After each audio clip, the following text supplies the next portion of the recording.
their volatile energy made them even more dangerous. "Jinn have been forbidden to breed with other demons." LeVay snorted. "There are many things forbidden in this world." "The commission must be told," Salvatore muttered, referring to the cryptic oracles who were the ultimate leaders of the demon world. He reached into his pocket, coming up empty. "Cristo." "What?" "My cell phone is gone." "Fine." LeVay threw his hands in the air. "We will send a memo. For now, we need to get out of here." "Relax, Gargoyle. Help is on the way." With a frown, LeVay sniffed the air. "Your curs." "And a leech." LeVay sniffed again.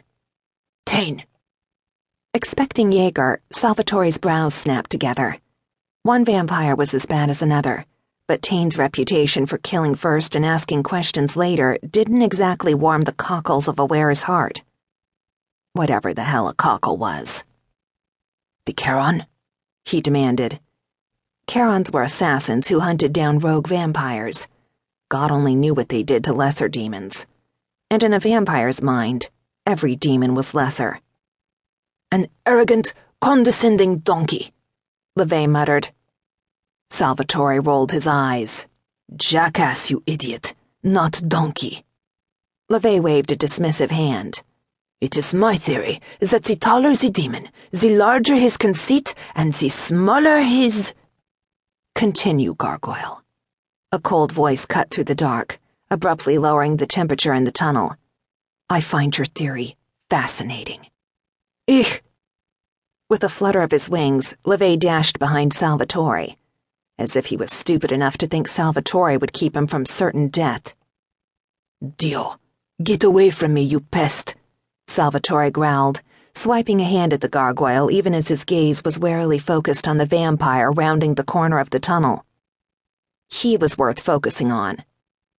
Although not as large as many of his brothers, the vampire was dangerously muscular, with the golden skin of his Polynesian ancestors, thick black hair shaved on the sides, and a long mohawk that fell past his shoulders. His face was that of a predator, lean and hard with faintly slanted honey eyes. At the moment, he was wearing nothing more than a pair of khaki shorts, obviously not sharing Salvatore's own fondness for designer clothes. Of course, the big dagger he was holding in his hands made sure that no one was going to question his taste in fashion. Not if they wanted to live. There was the sound of footsteps, and 4 of his curs came into sight, the largest of them rushing forward to drop to his knees and press his bald head to the ground in front of Salvatore's feet. "Sire, are you harmed?" Hess demanded. "Only my pride." Salvatore returned his attention to the vampire as Hess rose to his feet and towered at his side. "I remember nothing after entering the cabin and finding Duncan dead. No, wait. There was a voice. Then—" He shook his head in aggravation as his memory went blank. "Damn. Did you follow us?" Tane absently stroked the hilt of his dagger. "When we found the cabin empty, Jaeger assumed you were in trouble. Since your clueless crew seemed incapable of forming a singular, coherent thought, I agreed to come in search of you." Not surprising. Unlike purebloods who were born from full wares, the curs were humans who had been bitten and transformed into werewolves. Hess and the other curs were excellent killers, which was why he kept them as guards. Using their brains, however. Well, he did the thinking for them. It solved any number of problems. "So what happened to our captors?" "We've been gaining on you over the past half hour."